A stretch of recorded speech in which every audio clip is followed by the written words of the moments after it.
Hello and welcome to the Movie Moolah podcast. I, as always, am your host, Ben Yenny, and this is the podcast where we have serious people on to have serious conversations. Well, serious topics, often silly conversations, generally about the money of the film business. With me today is C.R. Capers, who is the head of the Harlem Film House. C.R., tell us a little more about yourself. Well, I am C.R. Capers. As you mentioned, I am the CEO, founder of the Harlem Film House. And what we do is create and find access and opportunity for marginalized creators around the world. So we create festivals, workshops. Our flagship festival is the Hip Hop Film Festival, which is now going into its 9th year. We have our flagship community program, which is called ACT UP, which creates ecosystems for writers, screenlit writers and actors, and creates economy through local independent production. We have our Harlem XR Metaverse, where we are doing film production in the metaverse and XR, AR, including AI. So we do a lot for the community. There's some other programs that we have, but it's all about access, opportunity, and equity, and creating ecosystems. That's what we do. Well, that's fantastic. And we all know that the industry could stand to be a little more equal and not just and not just in a perfunctory way. That might be the biggest word I've ever used on this podcast. But how did you end up in film, CR? That's a good question. My daughter, well, I digress. I ended up in film. I've been adjacent to it since I was born. My parents didn't allow us to watch television in our household unless there was a BIPOC creator associated with the project. So the onslaught of media and propaganda that everyone else was subjected to, I was not. So I grew up looking at the world from a very self-assured way. And it wasn't until I got out into the world that I saw that everybody wasn't raised the way I was. And the biggest indicator of that was that the fact that most of the things that they learned from watching television. And they treated me according to the way they watched television. I got into film because I was doing a podcast back when Facebook and YouTube first started, not to age myself. And it got pretty big, it was pretty big. And I started taking my skills that I was using to film my daughter when she was a baby, and applied that to making commercials for our podcast because I wanted to do something different. And that led into shorts, which led into docs. And then we were able to distribute amongst our own community worldwide, the podcast community, that is. And they were buying films, they were watching, listening. And then filmmakers of color would start coming up to me and saying, how are you able to do this? You're having movie premieres on 42nd Street. You know, this person and that person. And I'm like, well, isn't this how everybody does it? Again, hearkening back to the fact that I wasn't raised in the same constructs. And they were like, no, how did you do this and why? And that's how it led to everything that we're doing now. I'm a social justice warrior. So it was like, okay, we have a big problem. Let's see how we can fix it with the tools that we have based on my experiences. Okay. What was the name of the podcast? Why You Mad Son Radio. And it was, it was called, I'm hip hop. I was raised in the culture of hip hop. I wear that proudly. But yeah, Why You Mad Son is a term that we use as a slang term to say, why you mad? Like, what is bothering you? What is ailing you? What's wrong? And what can we do to change it? So the theme was to try to get people to talk about social ills that's happening in our community, not in the global human community. and see what we could do to fix it. So we talked about everything, news, politics, social ills from an urban viewpoint. And it was really popular. That's good. Given that you're speaking about it in the past tense, it sounds like you're not doing it anymore. Is there a reason for that, or? I don't have the time. Fair. I don't have the time, and the market became oversaturated. And I'm an It is. early adopter. So I'm one of those people that once everybody starts doing it, I'm on to the next, honey, because you have to evolve, right? You have to, otherwise you die. And I want to continue to evolve. And there's so many things that needs to be done when it comes to media, propaganda, how people learn about each other, how we treat each other based on the media that we are seeing. It had to evolve. Okay. So diverse representation in the media sphere is somewhat of a recent phenomenon.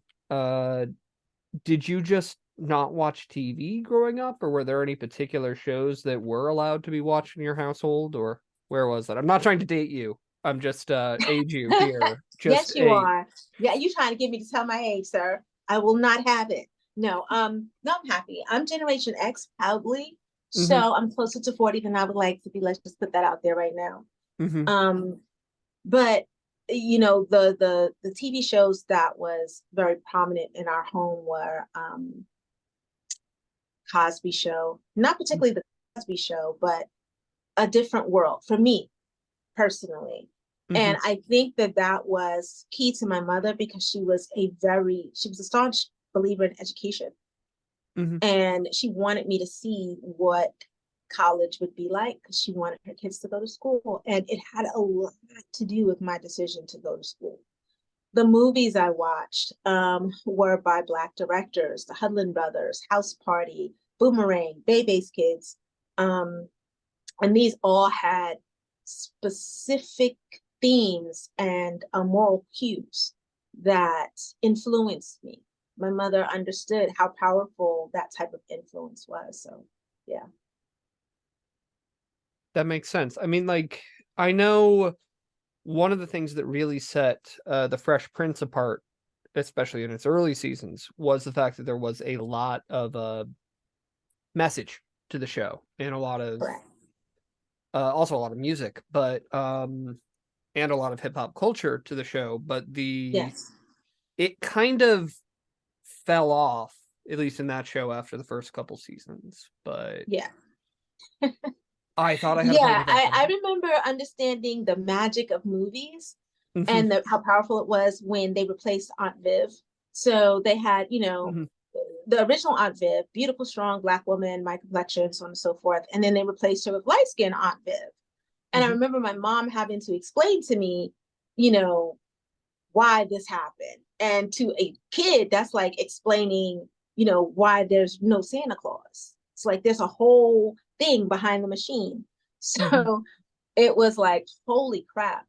But the one thing that we did that I knew that was not imaginary, because I saw it all around me, was Black judges, Black lawyers, Black doctors, private school. I went to private school. I was a debutante.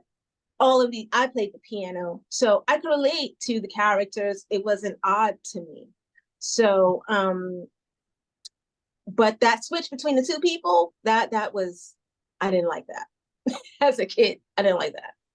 I don't think many people like that, to be honest. We loved Aunt Viv, original Aunt Viv, right? Very true. And don't crack on my coffee cup again. I'm watching. I wasn't gonna do it again. I was only gonna do it in the pre-roll. You're the one who brought it up. I'm sorry, I had to take a sip. Me too. Oh, and that's another thing. The only reason why I was able to see the best movie of our times was because a Black man was playing Darth Vader. Otherwise, we wouldn't have been allowed to go see Star Wars. That makes sense, but at least voicing Darth Vader. Correct. Voicing Darth Vader. Now, when they took that helmet off and it was a whole white man under there, that was another conversation that needed to be had in the household. And I was enamored by movies and just the universes they created. Mm-hmm. You know, for my mom and them, they grew up civil rights era, so they were very intentional about what their children, family, how we learn. But me as a kid, I didn't care about none of that. Mm-hmm. I didn't care about race or anything like that. I had friends of all colors. So I didn't really understand it until I became an adult and was out in the world. Yeah, that makes sense. Do you think the landscape's gotten better for that's the PC term, just for accurate representation in media as to what the Black experience is? No, I think it's gotten substantially worse. I think that the powers that be have caught on to what Black parents were doing with their kids by being the distribution hub for media in the home. Mm-hmm. And then they started attacking the music, amplifying certain messages over others, beginning to hire these same children of the civil rights movement to degrade themselves, and that whole reality TV phase. You know, I was watching because, you know, when The Real World came on, there was a girl named Tammy that was on there, which was the only reason why, you know, I watched. And what I saw wasn't good. And I was like, what is this? I don't know anyone that acts like this. No. And it's only gotten progressively worse. So now the question is, how do we fight it? Like, I have a daughter. She hasn't been allowed to watch TV. And damn near, I would break her fingers if she touched the knob, honey, because it's just horrible. And I thought that I could combat that by, you know, creating a space where she was tech savvy and she was learning, she was on YouTube and stuff like that. And that was back when YouTube was safe.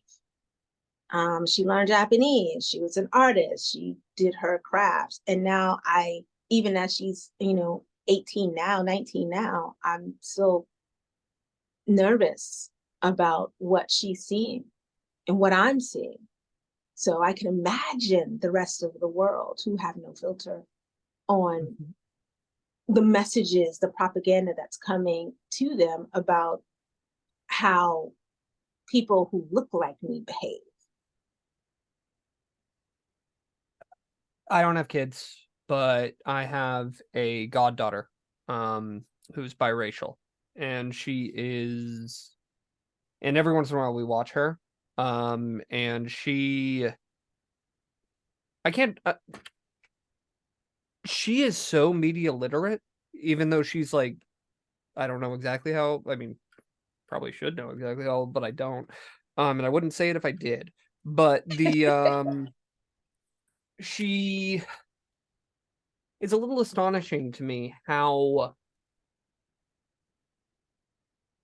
much of YouTube she does and understands, and she really wants to come over here and shoot some YouTube videos because I have a green screen.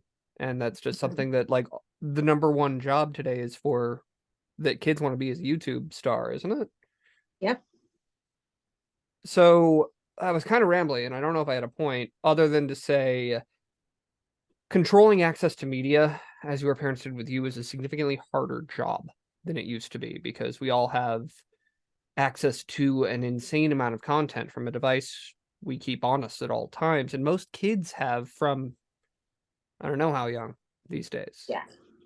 With my daughter, it was a fight.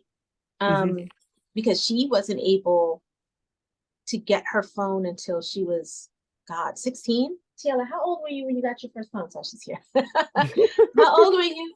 How old were you when you went away to college? I mean, high school, right? My first phone was at the end of middle school. At the end of middle school. So she was pretty, you know, behind into getting her own device. And even that we monitored with an iron fist.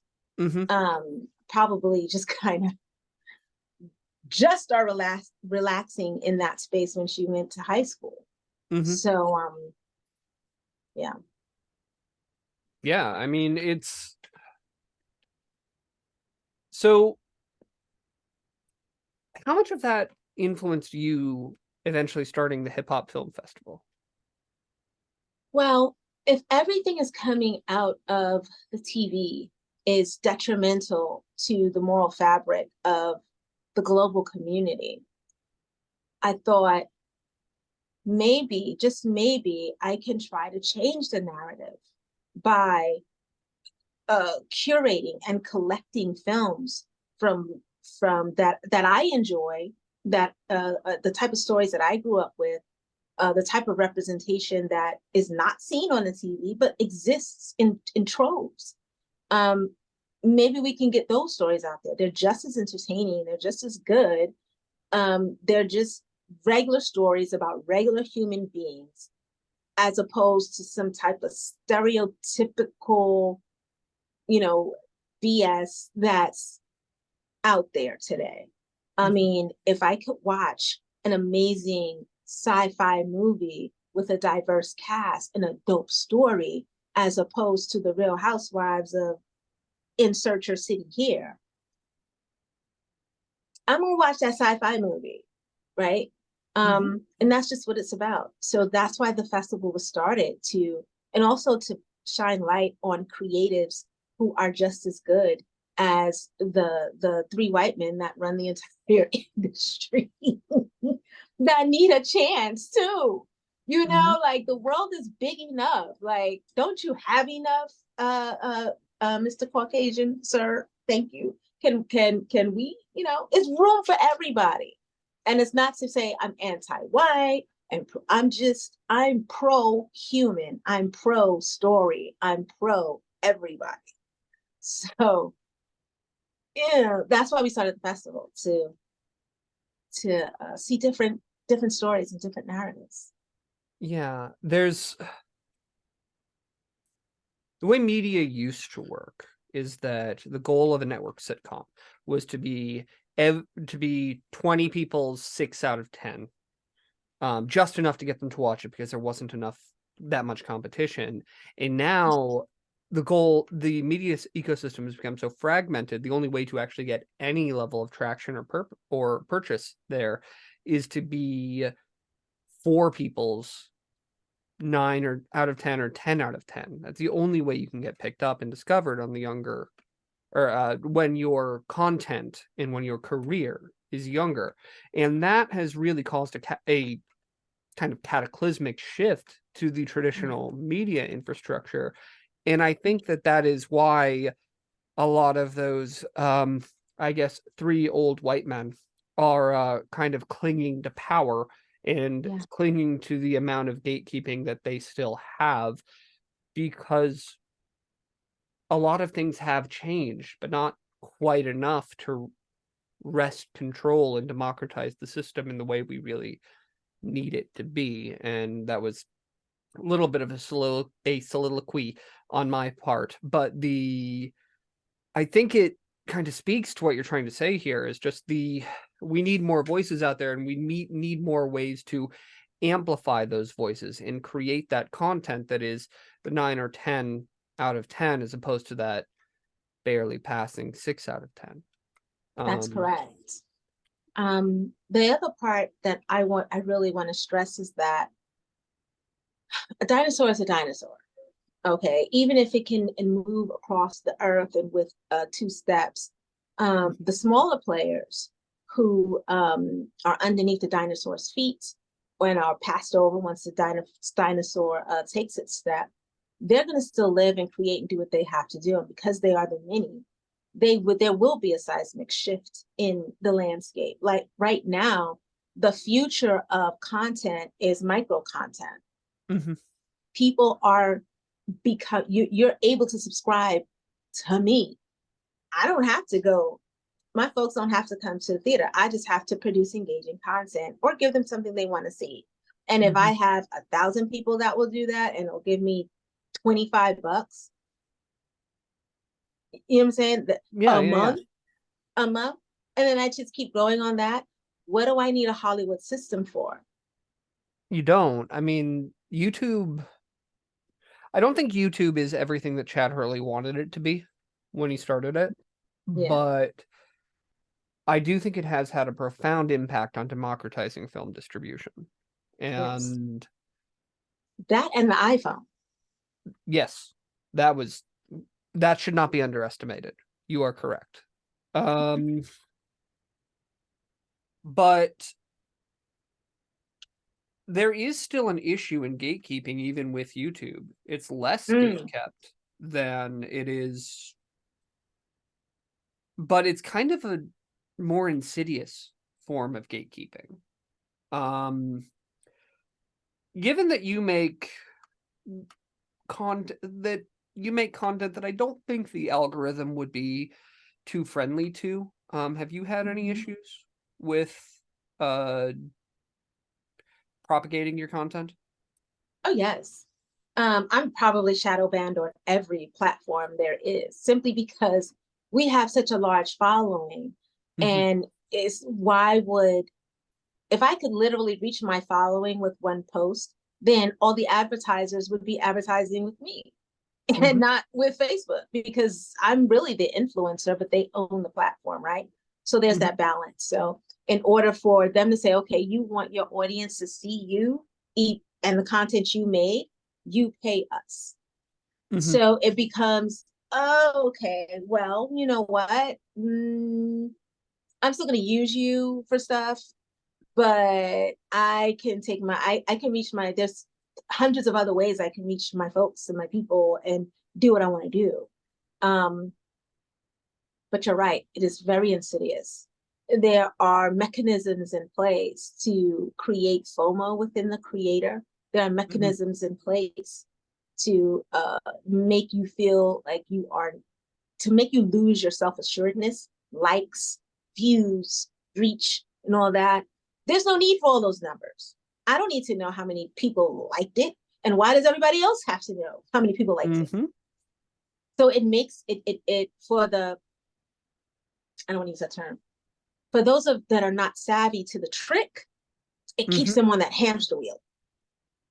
And they don't know that all they have to do is create their own website and put that same effort and energy into growing their community, and they'll beat the algorithm. People beat algorithms every time.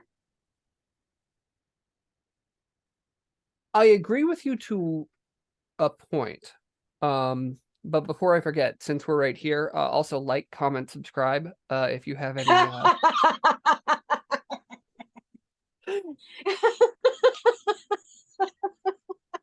Couldn't resist. But my point there was more, if you can't hit a certain critical mass, it's almost impossible to get your voice to the point that it will be amplified. And that's the biggest problem I see with the current infrastructure here. It's not that you can just block people out. It's that you can make them get lost in the noise. And that's kind of why people like me still have jobs to a level. Yeah. And to your point, that is one of the biggest weapons we have, right? Is each other, partnerships, collaborative events, collaborative talks,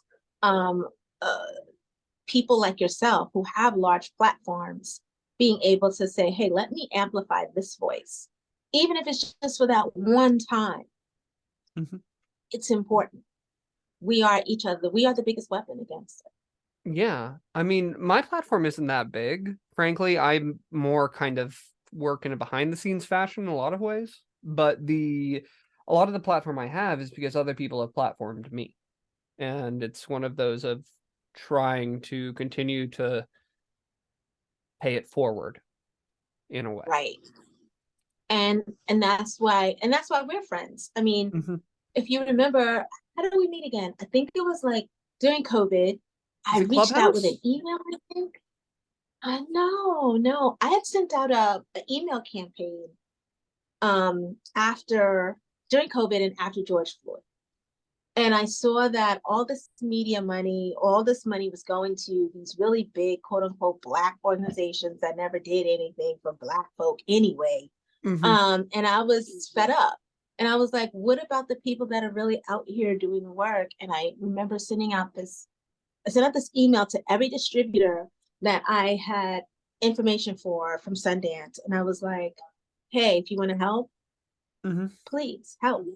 You know, we have store. We are not asking for money. We just need some distributors to just at least look at what we have and say, if you know, see if you like it or not. That's it. Yeah. You were probably one of the 3 people out of probably 700 people that I emailed that got back to me and said, sure, I'll take a look at what you got. And I believe, and that's how our friendships. I think you're right. That does sound there. And also, another thing that is kind of important to acknowledge here is even if you reach a person who's willing to listen to you in a larger system or a larger company, it doesn't necessarily mean that they have the political capital to really push forward and pursue that business relationship, however it be. Like, I actually had to push a lot to get the work we did together done, and we were a small company. And I was the CEO. I shouldn't have had to push as hard as I did, but it was a thing. And I think pretty much everybody in this business is a lot more risk averse than people expect them to be. And that's there's reason for it, but it can really hamper the discovery of new voices. Can. And out of 700 people, that the fact that only 3 people replied, and you being one of them, is very telling. Because, you know, I use MailChimp, so I see who opened it, who read it, and who immediately was like, block. And I was literally about to say, okay, because I was really in my revolutionary bag, honey, because I was mad. And I was like, I'm about to name names and see, everybody could see who said no. And y'all could really see how bigoted this industry is when it comes to distribution and our stories. If we're not telling stories where we're outside on the street selling ass, nobody wants to hear about it. But you were one of the quality distribution companies, as the CEO, to have the wherewithal to say, I don't care about all of that. Do you have a good story to tell? Do you have good stories? Let me see it. And for you, it wasn't about race. It wasn't about George Floyd. It wasn't about none of that. It was just about, do you have good stories over there? I like that one. Send me that. Let's see what we can do. And I just had an immense respect for you, because that's all we want. That's all anyone wants, is to be treated like a human being. Yeah, thank you. First, that might be the biggest compliment anybody's given me on this podcast, so thank you. I will say that while quality always does play in, and we always are looking for good and gripping stories, it's not all the game is about, the independent film distribution. I mean, we do also need to have a marketable story, one that we can identify an audience for and actually get out there. It's not just good story, although that's kind of, at this point, a floor. We also need to have strong marketable genres, and a filmmaker who's, at least when I'm working with somebody, I want somebody I know is going to work with me and actually help me get their voice out there, because a good distributor, at least in these days, is a megaphone. We don't create your voice, we just amplify it. And that's what we try to do. And that's, I believe, to a level, what festivals try to do as well. Exactly. And I think that there is this, I know that there is problem with how we are perceived. I can't tell you, I have so many horror stories. I've been doing festival for going into our 9th year. And every year you just get a slew of, well, not all, But you get filmmakers who are so god darn entitled.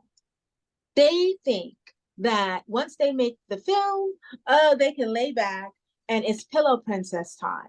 They don't want to work. They think that we're supposed to bring their audience. We're supposed to do all of these things. And their name is not Tarantino, Spike Lee, or Brad Pitt. And even then, when they were started out working, they still had to do the work, right? They Just still because do the you work. make a film, they still do the work. Just because you make a film does not mean that's the beginning of the process. Finishing, casting, that's the beginning of the process. The film festival and the distributor are marketing tools for you to get what it is you want to get. You need to, and particularly if you're a Black filmmaker, no one's checking for you. So you have to come with your marketing plan. You have to come with your audience already. You have to come with numbers of the festivals that you've been in to say, hey, listen, every show I had, I sold out. So I know that if I'm with a distributor, I can tell them, whatever network you put me with, we guarantee you subscribers. Because that network, in my opinion, doesn't care about your story. They care about subscribers, honey. Am I wrong? We do care about subscribers. We want to see your audience and that you have the ability to reach them. It's not the only thing we care about, but it's a major bonus. Another thing is we want to know the person, the people we are working with directly have control of the access to that audience, because there are sometimes some other films that I've worked on where we worked with filmmakers who cast influencers, and then those influencers wanted absurd payments to take a picture of themselves with the DVD, and that does us no good. And those things should, right, and those things should already have been worked in with the casting contracts. They have to do, they have to do the press tour. If it gets picked up, that should already be baked in. So that's one of the things that we do at Harlem Film House, is working with the filmmakers as they're coming through the festival process to say, you need to have these things in order. And if you do not, I don't care how good your story is, I can't present you to a distributor. Number one, you have to have a certain attitude. You have to have a good cast and team. Everybody needs to be on deck to promote and do what they have to do. You have to understand what the distributor's goals are. You have to understand that the distributor and the festival are, like you said, amplifying, but we're not in charge of your success. You are. Yeah.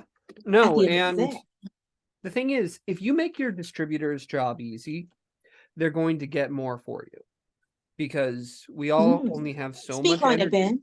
What? Oh yeah. I said, please speak on it. Every person on this planet has a finite amount of time and energy. And when you're running a distribution company, if you want to get films out there, you only have so much you can devote to each individual film. And there might be a little bit of a pool that you reserve in case something really gets traction, so that you can put more into what's already working. But you're more likely to get to that pool if the filmmakers have really helped you build it. And also, if you just like somebody, there's an innate human desire to help people you like. And I'm not necessarily defending that. That does become a root cause of nepotism. I'm just acknowledging that it's true. And yeah, I can tell you unequivocally, Ben, that there are some amazing projects that have come across my desk. I mean, amazing. Like, I would stand 10 toes down for it. But the leadership of that project was problematic, whether they were misogynistic, libelous, slanderous, just horrible people, or they were just people that wanted to take and take advantage.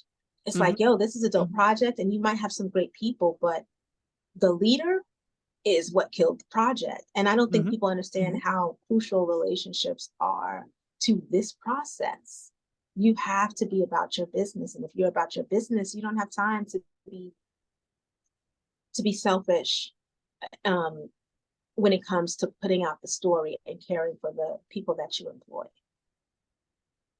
Because you just killed everybody's hope and dream because you want to have a bad attitude and be not and be a person that people do not want to work with.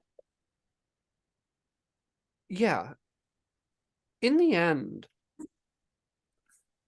this industry, unless you make it to the top 3 white guys who run the entire industry, or the just general 0.1% of it, it's not as well paid as you think it is. It's because of that. We do this because we love it, not because we are obscenely well compensated. And right. if you do something for the love of the game, the people you work with are paramount, and liking the people you work with is paramount. So, and not the studio, 100%. yeah. Just right. Folks like us, I don't have no yacht. I have no yacht in the background. I'm not living on Park Avenue. I have a little small office, but I'm happy. I'm super happy with the work that I do. And I would do it all over again and again and again, each and every lifetime. When it's right, this work is super satisfying. Isn't Incredible. it? Yeah, it's when you like got the right best thing people, ever. Like the right relationships. I would make so much more money if I still sold insurance, but I also hated my life, and I don't now. So that's... Do you know I left a 6-figure salary to do this, to empower others, and to basically watch movies and talk crap with my friends and have shenanigans and have great conversations like this? I mean, this is the life, and the universe provides as long as I stay in service. I stay in service to others. Things work out, and I'm provided for, and I'm taken care of by this work. I'm serious about it. I am intentional about it. And I was severely unhappy when I was working for someone else making 6 figures. I hated it. I hated it. I really do understand. And I've had a couple of job offers since I left Mutiny, and I haven't taken them because I knew what they would entail, basically. And that's what it is. I'd much rather continue to be the consultant and get to go to Berlin and Nice every year. And that part. That's so here's the thing. You go to these incredible destinations, and then you spend all week in a dingy basement. So trade-offs. Yeah. I can't tell you. I don't know how it happens, but I have great relationships and I do great work here. I will say that. But I've traveled the world and done things that I just thought of. We're able to manifest them just by being in service to others. There hasn't been, oh my God, my passport looks crazy since I've been in this business. And I love it. I wouldn't trade it. I would love to be in a dingy basement in Prague, eating Maybe foods not that I never Prague thought right about. now, Well, maybe but not. Okay, right. Okay, in France. yes. I'd love to be in a dingy basement in France or any other space, because you get to learn so much about the cultures and how you can assist and be of assistance in these different spaces, particularly when you're talking about people who are raised in the culture of hip hop globally. When it wasn't until I got out of this country that I realized how beloved and loved people who look like me really are, that represent this specific genre, because these people outside of this country grew up with the golden age of hip hop before it turned into the rap music took the direction it did when the corporations took it over. They grew up with the true culture. So when I step into spaces internationally, baby, it's a whole new experience, a whole new experience. And it keeps us going. It keeps me going. It keeps me invested. No, you're right. It's having people appreciate you for your work is really adds so much more life to this business and to sticking through the hard times. Like, yeah. I'll get to a story on that, but I do want to say the basement wasn't actually dingy. I do that as a joke, just in case somebody from Con or the Palais is watching this. It's not dingy. It's wonderful. I love it. Anyway, but like, comment, subscribe.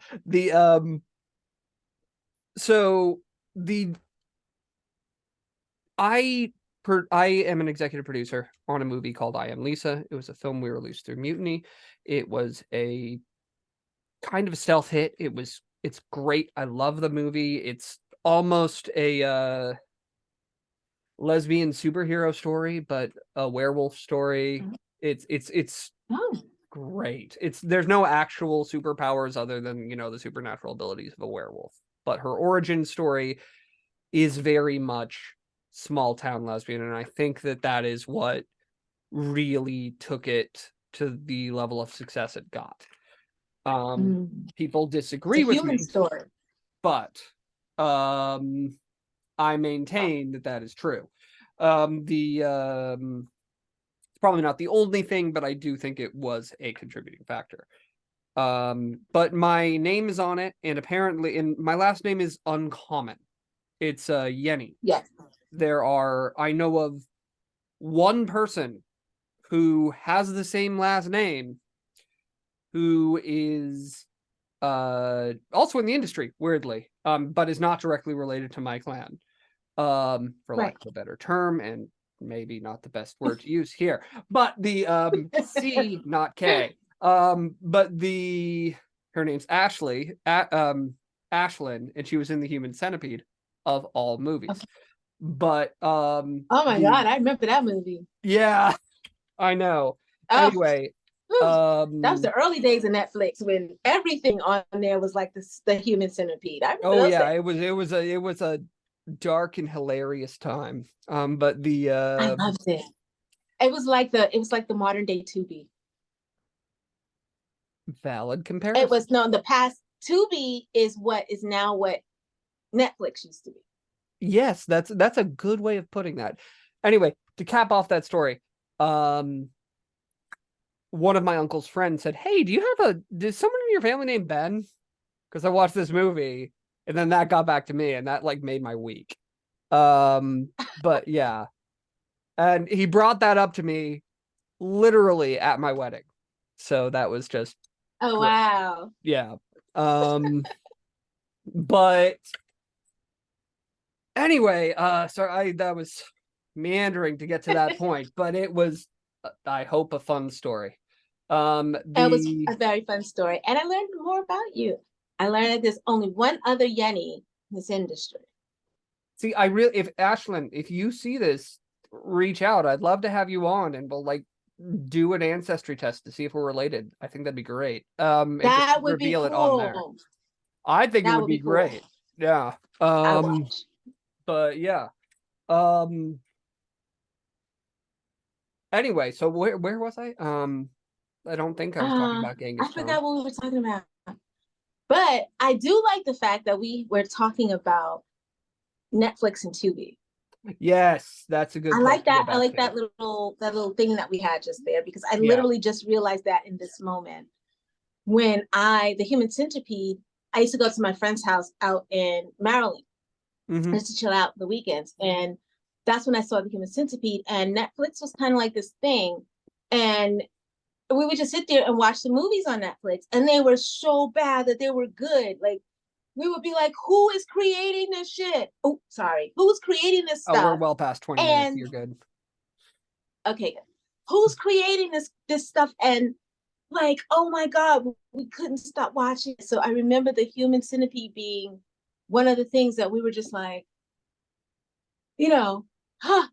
And then, of course, I realized the trick to having a streaming service is obviously original content that you can invest in, right? So you get all the subscribers, you get people on, you get all these BC movies, put them on there, let people watch, and then you gather enough money so that you can create your own house of cards, right? And then that then sets the tone for the direction that the streaming service is going to go. So I'm watching this happen now with Tubi. And the great thing about the Tubi model is that they're taking all this content and they're aggregating, and they're specifically pushing it into the Black community. Tubi is built on the back of Black content, BC Black content. Now they're starting to get a little better as they're beginning to invest.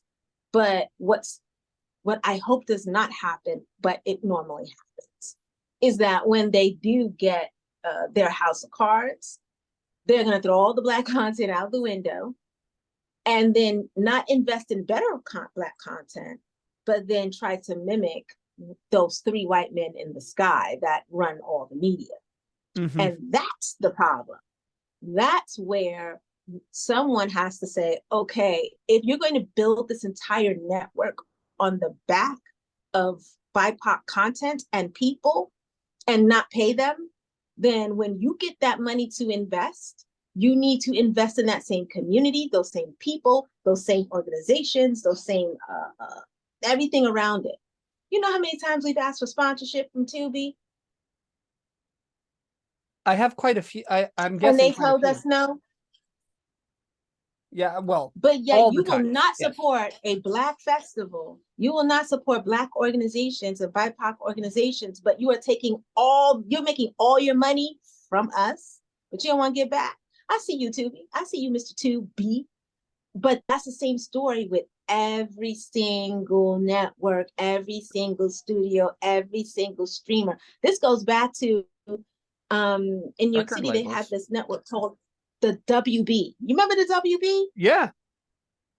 Remember when they first came out and they had the frog carrying on? Yeah. Hello, my baby. Hello, my darling. Yeah. All the shows were Black shows. And I know, because that's when my mother would let me watch TV. And as soon as they made those advertising dollars and were able to invest, here come Dawson's Creek and all of these white folks, and you couldn't find any story that reflected us at all. Even if they thought the ones they had on there was trash, they didn't invest in us at all as a thank you for saying, hey, thank you for building up our advertising cachet. So now we can create more programming. No, you're right. And it happens over and over again. So I am for the revolution. Burn it. Throw it away. So there is an interesting side effect to what's going on with Tubi, though. BET and All Black have really been elevating their content because Tubi ate their lunch, basically. Yes. And that seems like that unintentional side effect might actually have more of a profound and lasting impact than Tubi itself has had, if they go the direction that sounds reasonably likely that others have followed. Oh yeah, they're definitely going there. They're owned by Fox. Yeah. So to your point, all BET is owned by Viacom. So it is what it is there. Is it Viacom? I thought it was Fox Network, which is Disney now. Who knows? What are the 3 white men in the sky? Anyway, yes. It ain't Black owned. All Black, I have to do my research. I don't know who owns them or AMC. who's making this. Okay, AMC. Again, one of the 3 white men in the sky. They're a smaller network out they're a smaller collection of channels and companies than most of the others. Right. It's mainly AMC, IFC. It's AMC Network, so AMC, IFC, Shudder, and All Black, and I'm sure I'm forgetting one or two, but it's not like the others where we're talking about hundreds of channels. We're talking about Right. Now, that's I like yeah. AMC. The Yeah. content that AMC, there's certain channels like that they put out and that they invest in. They tell Mhm. diverse stories anyway. The Walking Dead, Mhm. I love it. Mhm. You had me at hello, right? The Mhm. stories they tell are beyond what someone's skin color is. It's about a Mhm. human story, everything that they do. So their investment in All Black, I'm with it.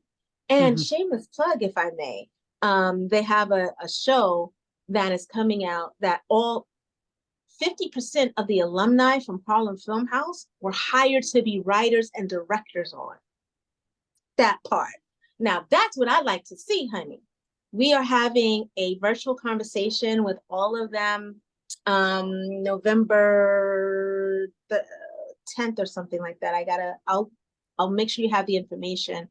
But it's wonderful to do that. So a company like All Black, I can promote. I feel okay promoting because why I see that they are investing in the community to tell more stories and more stories and more stories, and they're not just being used, you know what I'm saying, to create an Yeah, advertising catch to invest in everybody else. totally. And I think I think Reach TV is pretty decent on that too. They're an odd sort of distributor, but have you flown in the past year or two, like gone through an airport? Yes, I literally just got off the plane the other day and I saw that they had a whole channel on the flight. What flight was that? It was an American. American had a whole channel in the seat rest for the American Black Film Festival. Now, I have my gripes with that. We ain't gonna say nothing, but We'll save that for the the afters. fact that it was there. Say that again. We'll save that for the afters. But Reach TV, if you like on the TVs in the airport itself, less on the plane, is generally Okay. at this point almost always Reach TV these days. And that company was started by a man named Linwood Bibbins. And he is a black person of color. I don't know what I'm supposed to say there. But A black man. he's a black man. And the he is, and a lot of that actually shows through in the channel if you on the screens if you pay attention to it. A lot of their Really? like next time you're in an How can we airport, get connected with this guy? Come on, yeah, baby. I need to connect me with the airport I distribution. offline, but yes, I can probably do Yeah. that. The yeah, he's a I met him through Clubhouse thanks to the sadly late Tanya Kersey. But yeah, but they Wasn't Clubhouse are awesome? what? I said, wasn't Clubhouse awesome? Clubhouse was awesome while it was in its heyday. It's kind of past though. But the Oh yeah, not now. I'm yeah, talking no. about COVID time. Yeah, it was fantastic. But yeah, Linwood is a really good guy, and it's really nice to see that even though he's found a pretty high level of success with this company, he still elevates black voices and black faces in a non-patronizing way. At least that's how I read it. Yeah. But yeah. And I think that that's important. Um, I this the black, white, Asian conversation does get tiring. But even more tiring is being excluded because you're black or Asian, whatever it is. But I like that you said that he approaches it in a non-patronizing type of way. Like, can we just approach stories from a human perspective? Can we approach opportunities from a human and relationship perspective?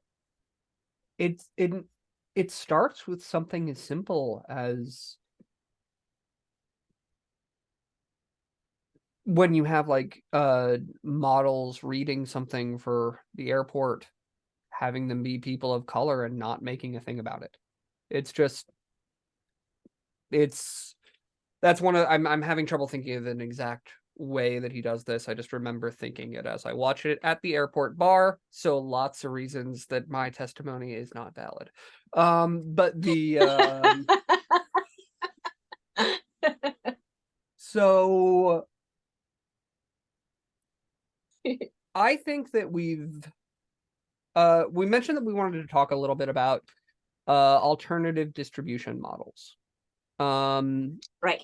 As a film festival founder and advocate for filmmakers, what do you see coming down the pike in the industry?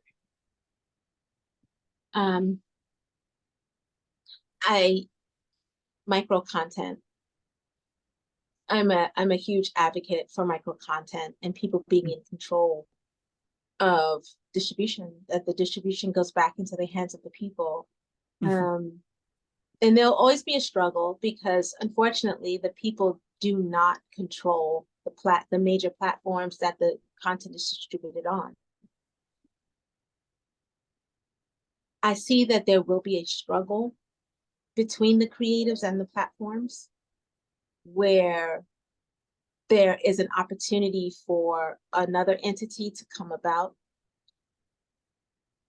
that will democratize the experience. I'm talking about apps like Fanbase or things like Maestro, platforms that have no skin in the game except they are representing only as tech and software. Use our software, give us, a tiny percentage of your creative space, and we'll make room for you because it doesn't cost $50 million at this point for a well-funded company to run a server farm or a cloud.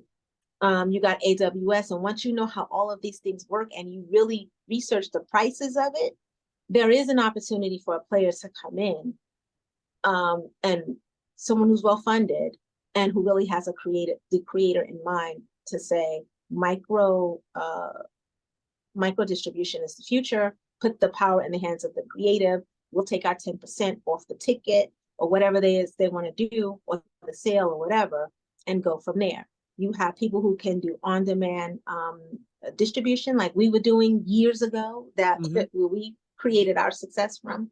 You can do subscription models, personal subscription models, and you just need a software that you pay just to be the database and do the recurring charges. And that's such small overhead. It sounds like what you're talking about is something of a mix between Patreon, YouTube, and maybe Quibi, which none of us like to think about. It exists right now. It's called it exists right now. It's called Fanbase. Okay. I'll have to check that out. And models like Fanbase are basically the future. Now you see, and the reason why it's working and that it is dope is because all the majors are now trying to mimic it. That's true. From X, formerly Twitter, to Instagram, to TikTok, to Bigo, all of them are now saying, "Oh, subscriptions, get people to subscribe to you."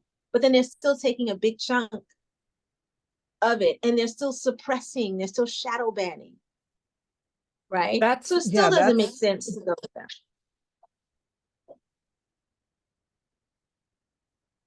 So I don't actually use OnlyFans, but it sounds almost like OnlyFans. It is just like OnlyFans. Okay. Just like that. Okay. But Fanbase is there's none of the Fanbase stuff.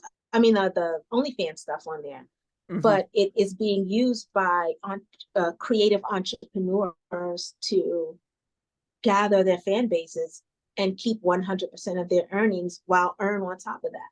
So micro distribution, I believe, is going to be a major contender, but it will, because it's so small right now, and and people are married to the brands that they use, like Facebook and Twitter and all that other stuff, it will be a fight.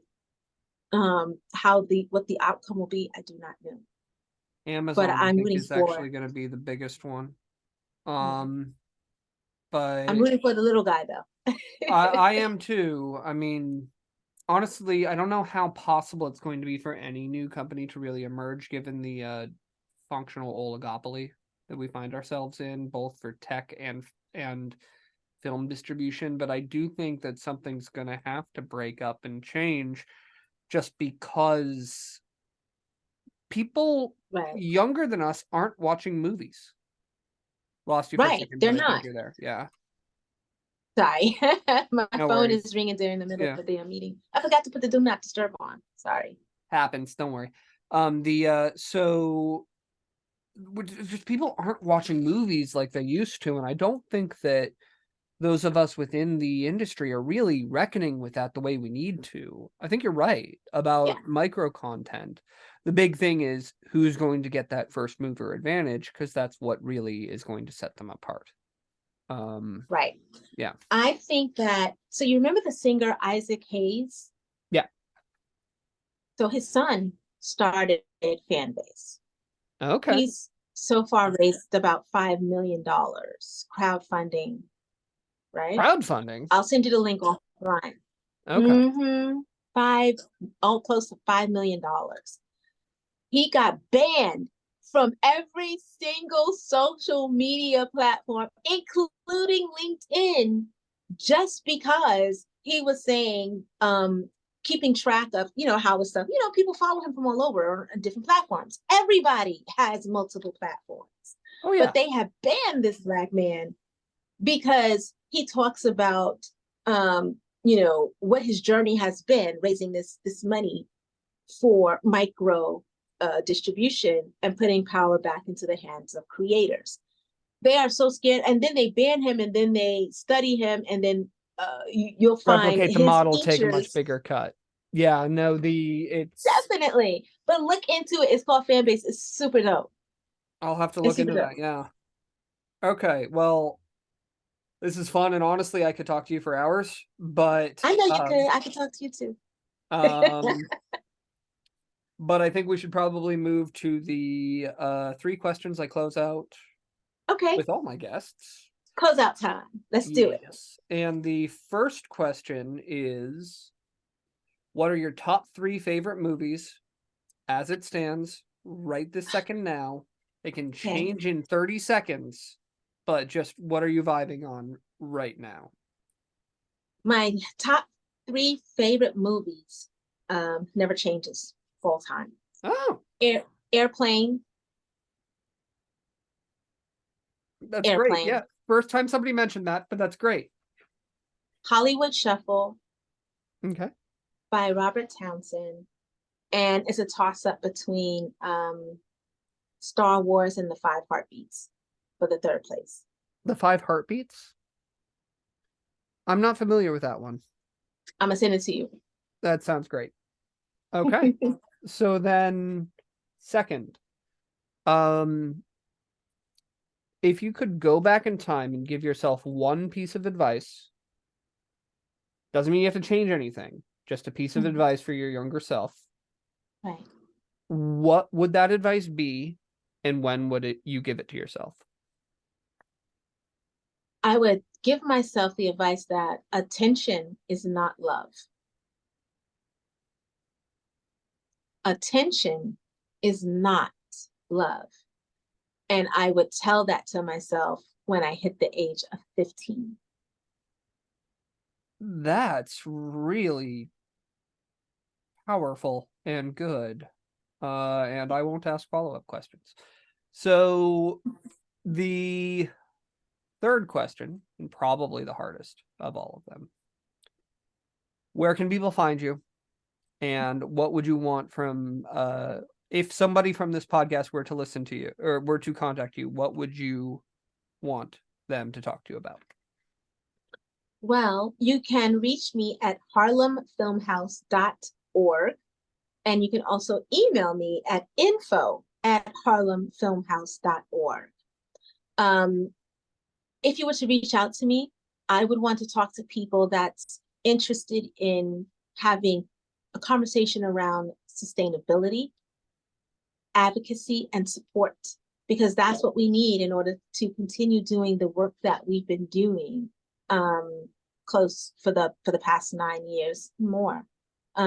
We are really about advocating for and providing access and equity to others, and being of service into the creative community globally, regardless of race again.